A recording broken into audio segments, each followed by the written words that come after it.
नमस्कार, मैं श्रुति सिंह। स्वागत है आप सभी का इनसाइड झारखंड न्यूज के इस बुलेटिन में। चले जाते हैं आज की खबरों के बारे में। गर्मी से परेशान झारखंड वासियों के लिए राहत देने वाली खबर है। रांची मौसम विज्ञान केंद्र के अनुसार 8, 9, 10 और 11 मई को राज्य में कई स्थानों पर हल्के और मध्यम दर्जे की बारिश होगी। वहीं इन दिनों में बारिश के साथ साथ गर्जन और वज्रपात की प्रबल संभावना है। मौसम वैज्ञानिक अभिषेक आनंद ने बताया कि ये बारिश थंडरस्टॉर्म से रिलेटेड है। जब जब थंडर क्लाउड आएंगे उस समय ये बारिश देखने को मिलेगी। तेज हवा, ओलावृष्टि, आंधी, थंडरस्टॉर्म, लाइटनिंग भी देखने को मिल सकती है। बारिश के कारण अधिकतम तापमान में 2 दिनों में 4 से 6 डिग्री की भी गिरावट आ सकती है। आने वाले 11 मई तक झारखंड में गर्जन और वज्रपात की भी संभावना है।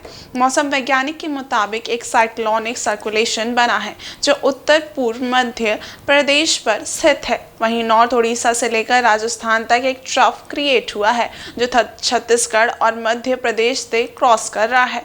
इसके साथ दक्षिणी झारखंड पर बना साइक्लोनिक सर्कुलेशन मर्ज हो गया है। इसकी वजह से अगले 5 दिनों तक झारखंड के ज्यादातर इलाकों में तेज हवा, मेघ गर्जन, वज्रपात, ओलावृष्टि और कहीं कहीं हल्के के मध्यम दर्जे की बारिश की संभावना है। अब बात करते हैं सिनॉप्टिक फीचर की, तो एक साइक्लोनिक सर्कुलेशन है जो कि उत्तर पूर्व मध्य प्रदेश पे स्थित है 1.5 किलोमीटर एबव मीन सी लेवल। एक ट्रफ है जो कि नॉर्थ इंटीरियर उड़ीसा से लेके साउथ ईस्ट राजस्थान तक एक्सटेंड कर रहा है, जो क्रॉस कर रहा है छत्तीसगढ़, मध्य प्रदेश। ये 0.9 किलोमीटर एबव मीन सी लेवल पे है। और इसके साथ में ही एक जो साइक्लोनिक सर्कुलेशन है जो कि दक्षिणी झारखंड पे केंद्रित था, इसके साथ में ही वो मर्ज कर गया है। इन सिस्टम को देखते हुए अभी आने वाले 5 दिनों में मौसम पूर्वानुमान की बात करें तो जो हवा की गति है थंडरस्टॉर्म लाइटनिंग के समय वो 30 से 40 किलोमीटर प्रति घंटे के हिसाब से चलने की संभावना है। और 11 तारीख में राज्य में कहीं कहीं पे गर्जन वज्रपात की आपकी संभावना जताई जा रही है। तो इनको देखते हुए झारखंड वासियों से हम उम्मीद करते हैं कि गर्जन वज्रपात के समय में आप पेड़ के नीचे न रहें और इलेक्ट्रिक पोल के पास में ना रहें, सुरक्षित स्थानों पर शरण ले सकते हैं। गर्जन वज्रपात के समय में इलेक्ट्रॉनिक डिवाइसेस का उपयोग ना करें तो और भी अच्छा है, कर रहे हैं तो थोड़ा सावधानी के साथ में उसको कर सकते हैं। और इधर पश्चिमी सिंहभूम में सुरक्षा बलों को एक बार फिर से कामयाबी मिली है। सुरक्षा बलों ने सर्च अभियान के दौरान 3 नक्सली बंकर को ध्वस्त किया है।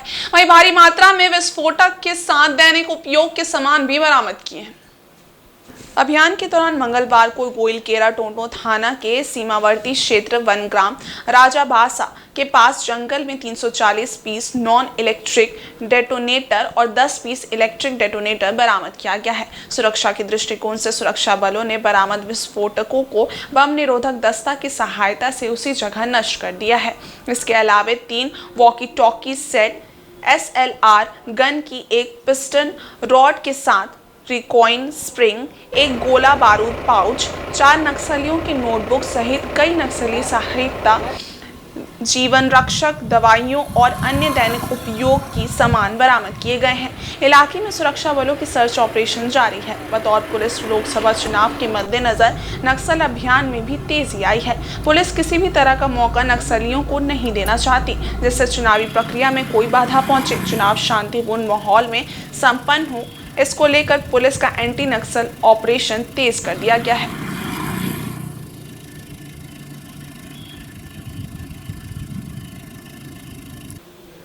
जमशेदपुर के साक्षी बाजार डालडा लाइन में मंगलवार की रात करुणा एंटरप्राइजेज इलेक्ट्रिक दुकान में आग लगने से उसके भीतर रखा सारा सामान जलकर राख हो गया। आग लगी की इस घटना में पड़ोस में स्थित एक आभूषण दुकान को भी काफी नुकसान पहुंचा है। आग लगने की सूचना मिलने पर दुकानदार धवल गोयल समेत अन्य मौके पर पहुंचे। दुकान में ताला लगा होने के कारण आग बुझाने में काफी मुश्किल हुई। सूचना मिलने पर टाटा स्टील की 2 दमकल पहुंची। दमकल कर्मियों ने काफी मशक्कत के बाद ताला तोड़ा और आग बुझाने में जुट गए, लेकिन आग की लपटें बगल की आभूषण दुकान रतन मंदिर में फैल गई। करीब 2 घंटे की मशक्कत के बाद आग पर काबू पाया गया। बाद में झारखंड अग्निशमन की भी एक दमकल पहुंची। आग लगने का कारण शॉर्ट सर्किट बताया जाता है। आग से करीब 5 से 6 लाख रुपए का नुकसान दुकानदारों को हुआ है। मामा दिखाई ना? नहीं, अभी जस्ट बाजार में आग लगी है, जिसके बाद तुरंत फायर ब्रिगेड को बुलाया गया और आग पर काबू पाया जा रहा है। अभी तो दो दुकान की सूचना मिली, दो दुकान पर दिख रहा है, बताया जा रहा है शॉर्ट सर्किट से होने से आग लगी है। तीन दफ्तर गाड़ी आ चुकी है, आग बुझाने के। हाँ, आग पर काबू पाया जा रहा है। इलेक्ट्रॉनिक दुकान है और एक शायद सोना चांदी का दुकान है, जेवरात। अच्छा। इधर कांग्रेस के पूर्व राष्ट्रीय अध्यक्ष राहुल गांधी के झारखंड दौरे और ईडी की छापेमारी में नोटों का जखीरा बरामद होने के मामले पर नेता प्रतिपक्ष अमर कुमार बावरी ने अपनी प्रतिक्रिया दी है। इस दौरान उन्होंने कांग्रेस पर जमकर निशाना साधा। राज्य के भाजपा प्रदेश मीडिया सेंटर में आयोजित संवाददाता सम्मेलन में अमर बावरी ने कहा कि कांग्रेस विधायक दल के नेता से प्रश्न के माध्यम से भाजपा ये जानना चाहती है कि राहुल गांधी के झारखंड दौरे में वो कहीं नहीं दिखे। कांग्रेस आजादी के बाद से ही भ्रष्टाचार और तुष्टीकरण की जननी रही है। भ्रष्टाचार के आरोप में जो पूर्व मुख्यमंत्री जेल में हैं, वो इस खेल के एक प्रकार से सरगना है। चुनाव की दृष्टिकोण से अफसर का ट्रांसफर पोस्टिंग चुनाव को प्रभावित करने के लिए किया गया है। जिस प्रकार से पत्रकार के हाथ से माइक छीनने का काम प्रशासनिक अधिकारियों के द्वारा किया जा रहा है, इससे साफ झलकता है कि इंडी गठबंधन चुनाव में अफसर और प्रशासनिक अधिकारियों का इस्तेमाल अपने पक्ष में कर रहा है। 4 जून को रिजल्ट देखेंगे कि भ्रष्टाचार के ऊपर और भी कड़ी कार्रवाई हो, ऐसा आदरणीय प्रधानमंत्री जी के इस अभियान को मान्यता देने के लिए लोग वोट करने वाले। और इस झारखंड की धरती से मैं एक बार फिर कहना चाहता हूं, एक पैसे का दुरुपयोग, पैसे धनबल से जनबल को खरीदने का एक पूरी कोशिश, और जितनी भी पोस्टिंग से हुई है चुनाव के दरमियान आगे पीछे, वो सारा चुनाव को प्रभावित करने के लिए झारखंड मुक्ति मोर्चा, कांग्रेस और आरजेडी जो है पूरी तरह से उतर चुकी है। और जिन्होंने 1956 में आजादी के 10 साल के बाद ही एक सीपीएम की चुनी हुई सरकार केरला को हटा करके उन्होंने राष्ट्रपति शासन लागू किया हो, ऐसे लोग आज संविधान की दुहाई देते हैं, ऐसे लोग आज लोकतंत्र को खतरा बताते हैं, तो यह हास्यास्पद है। संविधान पहले से ज्यादा सुरक्षित है, सामाजिक न्याय पहले से ज्यादा पारदर्शिता के साथ मोदी जी के नेतृत्व में हो रहा है, और संविधान प्रदत्त जो अवसर है सबके लिए समानता का, मोदी जी के गरीब कल्याण योजनाओं के कारण आज घर घर तक पहुंच रहा है। कुल मिलाकर के इस इलेक्शन में अपने हारे सुनिश्चित देख करके ये पूरे कांग्रेस, जेएमएम और आरजेडी के लोग बौखलाए हुए हैं, षड्यंत्र का सहारा ले रहे हैं, पैसों का दुरुपयोग कर रहे हैं, अपने पद का भी दुरुपयोग कर रहे हैं, और जो है अपने अफसरों के माध्यम से चुनाव में जो है अपना पक्ष प्राप्त करने का लगातार कोशिश कर रहे हैं। माननीय मुख्यमंत्री हेमंत चंपाई सोरेन जी को भी इस पर कार्रवाई करनी चाहिए, और उन पर जो है जो हमारे अध्यक्ष जी ने कहा है कि उस पर एफआईआर होना चाहिए, तो एफआईआर होना चाहिए, ताकि ये स्पष्ट हो कि ये सारे पैसे किनके हैं और पैसे किनके पास और भी रखे हुए हैं, वो मिलना चाहिए। झारखंड सरकार के कांग्रेस कोटे से मंत्री आलमगीर आलम के निजी सचिव के नौकर के घर से करोड़ों रुपए बरामदगी मामले पर भारतीय जनता पार्टी हमलावर हो गई है। भाजपा के प्रदेश महामंत्री से सांसद प्रदीप वर्मा ने प्रेस कॉन्फ्रेंस करके कांग्रेस और झारखंड मुक्ति मोर्चा पर निशाना साधा। उन्होंने कहा कि कांग्रेस और झारखंड मुक्ति मोर्चा भ्रष्टाचार में डूब चुकी है और इसके कारण झारखंड बदनाम हो रहा है। जिस तरह से उनके नेताओं के करीबियों के पास से करोड़ों रुपए बरामद हो रहे हैं, उससे झारखंड की जनता अब चूकी है। प्रखंड से लेकर रांची कांके रोड तक संगठित तरीके से भ्रष्टाचार हो रहा है। जिस तरह से राज्य में आदिवासियों का दोहन हो रहा है और खनिज संपदा की लूट हो रही है, उसे झारखंड की जनता देख रही है। उन्होंने राहुल गांधी की सभा पर कटाक्ष करते हुए कहा कि मैदान में प्रधानमंत्री मोदी आए थे तो तिल रखने की भी जगह नहीं थी और आज कुछ हजार लोग ही पहुंचे। पूरे सरकारी तंत्र का दुरुपयोग करने के बाद भी गठबंधन टाटा कॉलेज मैदान को भर नहीं सका। इससे स्पष्ट हो जाता है कि सिंहभूम की जनता ने इस गठबंधन को नकार दिया है। पहले ये अधिकारियों का ट्रांसफर पोस्टिंग करते हैं, उनसे अकूत संपत्ति इकट्ठा करते हैं, बाद में वो अधिकारी निरंकुश होकर के नीचे जाकर के जनता को लूटते हैं। तो पूरे राज्य में ब्लॉक से लेकर के और थाना होते हुए और कांके रोड के उस आवास तक, मुख्यमंत्री आवास तक, जिस प्रकार से एक कड़ी जुड़ी हुई है, भ्रष्टाचार को एक संगठित उद्योग का दर्जा दे रखा है, वो रोज किसी न किसी रूप में कभी ईडी, कभी इनकम टैक्स, कभी सीबीआई के माध्यम से एक्सपोज हो रहा है। जिस प्रकार से राज्य में आदिवासियों का दोहन हो रहा है, जिस प्रकार से राज्य में खनिज संपदा की अवैध लूट मची हुई है, वो राज्य की जनता देख रही है। ये एक्सपोज हो गए। आज कांग्रेस के साहिबजादे चाईबासा में सभा कर रहे थे।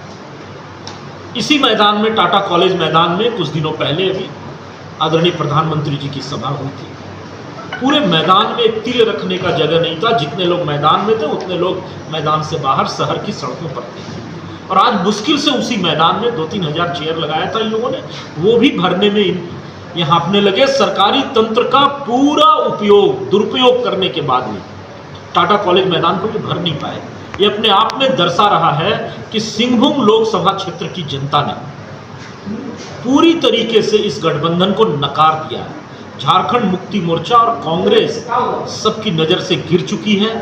जनता को लूटने वाली, जनता के हित के विरुद्ध काम करने वाली इस सरकार को उखाड़ फेंकने का मन बना लिया। यह स्पष्ट है, आज की रैली से स्पष्ट हो गया है। लोकसभा चुनाव के छठे चरण में धनबाद, रांची, जमशेदपुर और गिरिडीह संसदीय सीट पर मतदान होना है। ये मतदान 25 मई को होगा। 4 सीटों पर उम्मीदवार के नाम की मंगलवार को स्क्रूटनी हुई। मुख्य निर्वाचन पदाधिकारी के रवि कुमार ने बताया है कि छठे चरण के चुनाव के लिए दाखिल नामांकन की स्क्रूटनी में 22 उम्मीदवारों का पर्चा रद्द हो गया है। इन सीटों पर कुल 96 उम्मीदवार चुनावी मैदान में हैं। उन्होंने बताया कि स्क्रूटनी में सबसे अधिक 7 प्रत्याशियों का पर्चा गिरिडीह सीट से रद्द हुआ है। यहाँ अब कुल 18 प्रत्याशी चुनाव मैदान में बचे हैं। धनबाद सीट से 3 उम्मीदवारों का पर्चा रद्द हुआ है। यहाँ कुल 25 उम्मीदवार बचे हैं। रांची सीट पर 6 लोगों का पर्चा खारिज हुआ है। यहाँ से अब 27 प्रत्याशी चुनाव मैदान में हैं। जमशेदपुर सीट से 6 लोगों का पर्चा रद्द हुआ है। यहाँ अब 26 उम्मीदवार बचे हैं।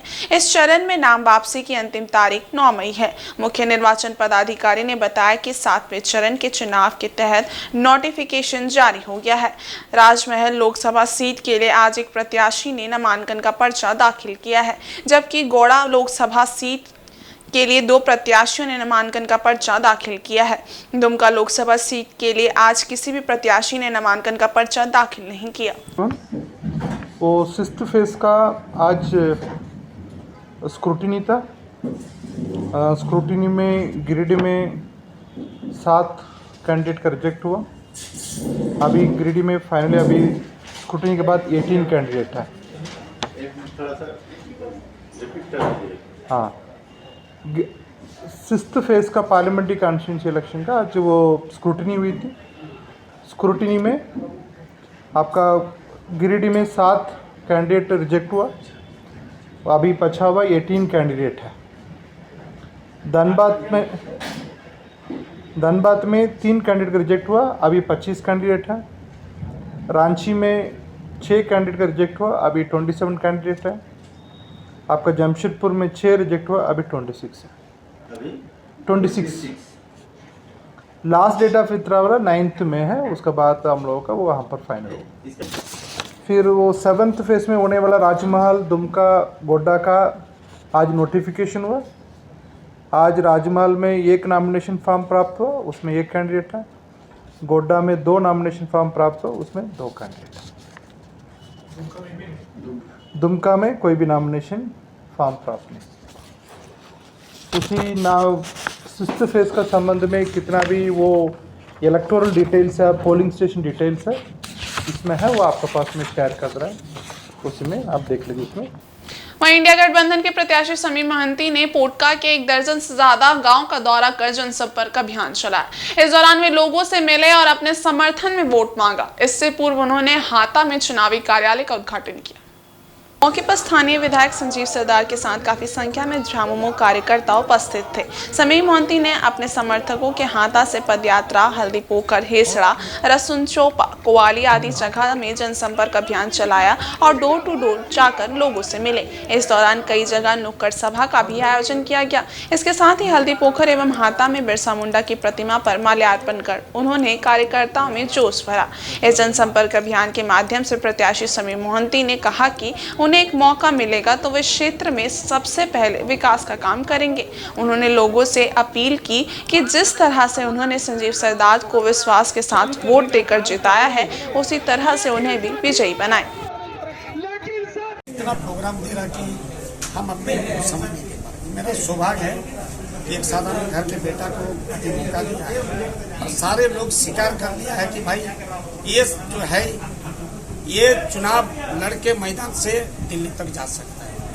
उसी तरह से हम लोग लगातार क्षेत्र में देखिए, ग्रामीण में तो भाई संजीव सरदार इतना विकास का काम कर दिया कि गांव में अगर बोलेंगे तो कोई विकास का काम ये बचाया नहीं। लेकिन उसके बाद भी बहुत सारे समस्या है, जैसा कि माइंस क्षेत्र से जुड़ा हुआ है। निश्चित रूप से कई एक माइंस से भी बंद है, सुरदा से लेकर कई एक माइंस बंद है। पहले हम लोग मुसाफरी जाते थे तो लगता कि भाई पूरे देश को हम देखते थे मुसाफरी, लेकिन आज इतना बड़ा वहाँ पर सन्नाटा छा गया है कि जैसा कि कोई आदमी है यानी सिर्फ एक गाँव आए और माइंस को खोलने से बहुत हद तक आपका बेरोजगार को स्वरोजगार कर सकते हैं। जमशेदपुर में केबल कंपनी कोमा में चला गया है। इस तरह का और भी बहुत छोटा छोटा कंपनी है जो आज खोल के खोला नहीं जा रहा। लेकिन वो उम्मीद तो था, क्योंकि हम संघर्ष किए हैं लोगों के प्रति, मेरा एक अलग विचार है, लेकिन हम सोचा नहीं था और आज निश्चित रूप से लोगों का अपार समर्थन हमको मिला। छोटा भाई होने का नाते एक फर्ज बनता है और उस फर्ज का अदा कर रहे हैं बड़ा भाई का, कि एक हनुमान की तरह लगे हुए हैं कि उनको कैसे हम लोग इस पोटका विधानसभा पोटका से हम लोग जीत दिलाए। आज जनसंपर्क हम लोग इसे हाथा आज ऑफिस उद्घाटन करने के बाद हम लोग हल्दीपुकुर से हम लोग हिंसरा, रसुनचोपा, कुआली, भालकी, सनग्राम, पोटका, हेंसलबिल, उसके बाद धीरल, बांगो, शंकरदा, कलकापुर तक आज जनसंपर्क जो है ये जनसंपर्क आज समर्थन तो आप जान ही रहे हैं। 4 साल हम लोग यहाँ पे मेहनत किए विधायक बनने के बाद, और वर्तमान इस सरकार ने कोई एक ऐसा योजना ला के दिया है कि लोगों आज याद कर रहे हैं हेमंत सोरेन जी को, और उन यादों पे जन समर्थन पूरा हमारा क्षेत्र में है। आदरणीय हमारे समीर महांती जी को जो राजधानी के युवा राष्ट्र सेवा और देशभक्ति के लिए प्रेरित हो, इसे लेकर मंगलवार को फिल्म वीर सावरकर की स्पेशल स्क्रीनिंग की गई। हिंदू स्थित आइलेक्स सिनेमा हॉल में सामाजिक कार्यकर्ता भैरव सिंह की ओर से स्पेशल शो की व्यवस्था की गई थी। इसमें शहर के सैकड़ों युवा व सोशल मीडिया इन्फ्लुएंसर्स शामिल हुए। फिल्म का शो पूरी तरह हाउसफुल रहा। शो के समापन के बाद युवाओं को आगामी लोकसभा चुनाव में अपने मताधिकार का इस्तेमाल करने की प्रेरणा दी गई। भैरव सिंह ने कहा कि आज के दौर में देशभक्ति पर आधारित फिल्मों को बढ़ावा मिलना चाहिए, समाज में लोकतंत्र स्थापित रहे, इसके लिए 100% मतदान का संकल्प पूरा करना होगा। उन्होंने युवाओं को मतदान के लिए अपने साथ अन्य 5 लोगों को भी वोटिंग बूथ पर ले जाने की बात कही। आने वाली पीढ़ियों के लिए, अपने बच्चों के भविष्य के लिए, अपनी बहनों की सुरक्षा के लिए और भगवान श्री रामचंद्र जी के चरणों में अपना वोट समर्पित करेंगे। हम सभी मतदान करेंगे। इधर लोकसभा का महापर्व लोकसभा आम निर्वाचन 2024 के नियमित स्वीप कार्यक्रम के तहत विभिन्न गतिविधियों का आयोजन किया जा रहा है। इसी क्रम में पूर्वी सिंहभूम जिला के मुसाबनी स्थित माइंस सेंटर कॉलेज में जागरूकता अभियान चलाया गया। मुसाबनी माइंस सेंटर कॉलेज में मंगलवार को स्वीप कार्यक्रम के तहत लोकसभा चुनाव को लेकर जागरूकता अभियान चलाया गया। इस मौके पर प्रखंड विकास पदाधिकारी सह अंचलाधिकारी पुष्कर सिंह मुंडा ने कॉलेज के छात्र छात्राओं को भारत के संविधान के संबंध में जानकारी दी। वहीं नए वोटरों से 25 मई को लोकसभा चुनाव के लिए होने वाले मतदान में अपनी भागीदारी सुनिश्चित करने की अपील की। वहीं अपने अड़ोस पड़ोस व परिवार में भी 25 मई को सुबह 7 बजे से संध्या 5 बजे के बीच अपना बहुमूल्य वोट देने की बात कही। इस मौके पर ब्लॉक के कर्मचारी, BLO, GSLPS, मनरेगा के पदाधिकारी भी उपस्थित थे। देश के आलोक में 6 और 7 मई को प्रत्येक प्रखंड, प्रत्येक बूथ में जागरूकता अभियान के तहत स्वीप के तहत कार्यक्रम का आयोजन किया गया। कल कस्तूरबा में और आज दिनांक 7/5 को माइंस इंटर कॉलेज में स्वीप के तहत जागरूकता अभियान किया जा रहा है, जिसमें प्रखंड विकास पदाधिकारी, अंचल के कर्मी और BLO, JSLPS के सदस्य और हम लोग मनरेगा की पूरी टीम इस तरह से आज का आयोजन करते हुए, ताकि बच्चों को और बच्चों के माध्यम से उसके घर के गार्जियनों को 25 मई को होने वाले मतदान की पूर्ण जानकारी प्राप्त हो सुबह 7 से शाम 5 बजे तक इसका आयोजन किया जाएगा मतदान का, और ज़्यादा से ज़्यादा मतदान का उपयोग हो, इसलिए आज जागरूकता अभियान के तहत हम लोग मुसामनी माइंस इंटर कॉलेज में आए हुए हैं। धन्यवाद। वहीं चक्रधरपुर में सुपर क्लब के छोटू काली मंदिर में बांग्ला भाषी समाज की एक अहम बैठक हुई। इसमें बांग्ला समुदाय के लोगों से अपने हक और अधिकार के साथ साथ अपने आत्मसम्मान की रक्षा के लिए एकजुट होने का आह्वान किया गया। झारखंड बांग्ला भाषा उन्नयन समिति के तत्वाधान में छोटू काली मंदिर परिसर में ये एक विशेष बैठक की गई, जिसमें चक्रधरपुर, चाईबासा और जमशेदपुर के बांग्ला भाषी समाज के बुद्धिजीवी मुख्य रूप से शामिल थे। बैठक की अध्यक्षता झारखंड बांग्ला भाषा उन्नयन समिति के सह सचिव देवी शंकर दत्ता उर्फ काबू दत्ता ने की। बैठक में बांग्ला भाषी समाज के लोगों ने चुनावी माहौल में अपने समुदाय को मजबूत करने और उनके हितों की रक्षा करने का बड़ा निर्णय लिया। देवी शंकर दत्ता उर्फ काबू दत्ता ने कहा कि बंगाली समुदाय के लोगों को अब जनप्रतिनिधि केवल वोट की मशीन समझने की भूल न करें। झारखंड में बांग्ला भाषी समाज के लोगों को सरकार द्वारा उपेक्षित किया जा रहा है, इसलिए अब बंगाली समुदाय के लोग अपने हितों की रक्षा के साथ साथ अपने आत्मसम्मान के लिए एकजुट हो चुके हैं। उन्होंने साफ कहा कि जो बांग्ला हित में बात करेगा वही झारखंड में राज करेगा। बैठक के दौरान सभी बांग्ला भाषी समाज के लोगों को एक मंच पर लाकर उन्हें सामाजिक रूप से मजबूत करने का मुख्य रूप से निर्णय लिया गया है। इसके अलावा स्कूलों में बांग्ला भाषा की पढ़ाई शुरू करने, बांग्ला पुस्तक की छपाई करने, रेलवे स्टेशनों का नाम पहले की तरह बांग्ला भाषा में लिखने के साथ साथ समाज में परेशानी से घिरे लोगों की सामूहिक रूप से मदद करने का निर्णय लिया गया।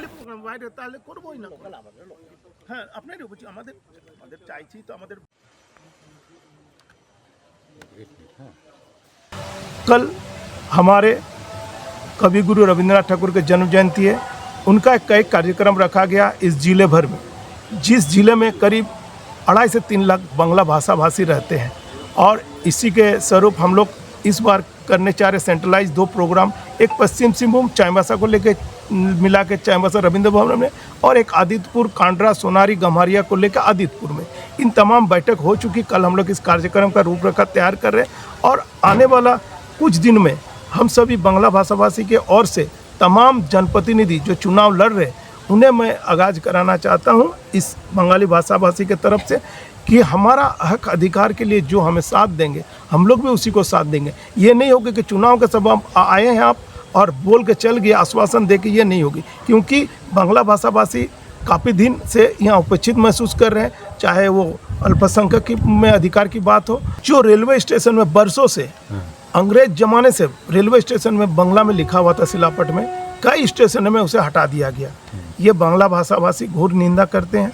चूँकि ये बंगाल विभाजन का पहले ये बंगाल के अंदर में थे, बिहार से कट के झारखंड हुआ, लेकिन बांग्ला भाषा भाषी भी तो यहीं से बरसों से रह रहे राज जमाने से।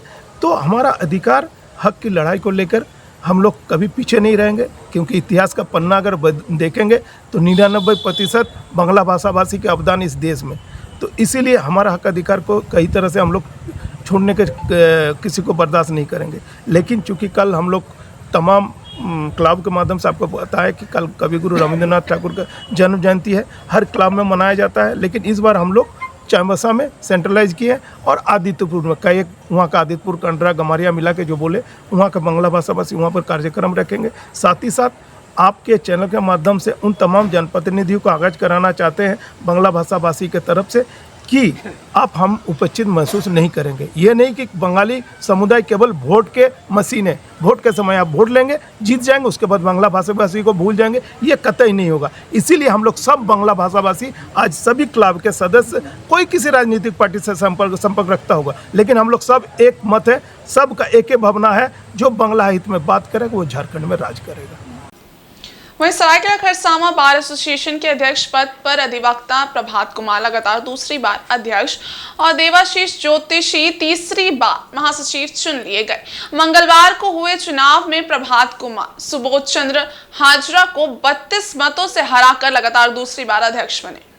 अध्यक्ष प्रभात कुमार को 105 वोट मिले, जबकि सुबोध चंद्र हाजरा को 73 वोट से संतोष करना पड़ा।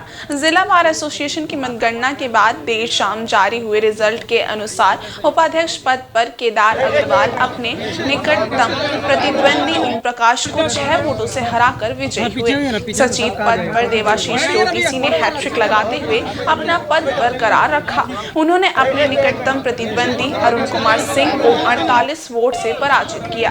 संयुक्त सचिव प्रशासनिक में जिलेश कवि ने अपने निकटतम प्रतिद्वंदी भीम सिंह कुदादा को 14 वोटों से हराया। संयुक्त सचिव लाइब्रेरी में तपन मालाकार अपने निकटतम प्रतिद्वंदी देवरंजन ज्योतिषी को 6 वोटों से हराकर विजयी हुए।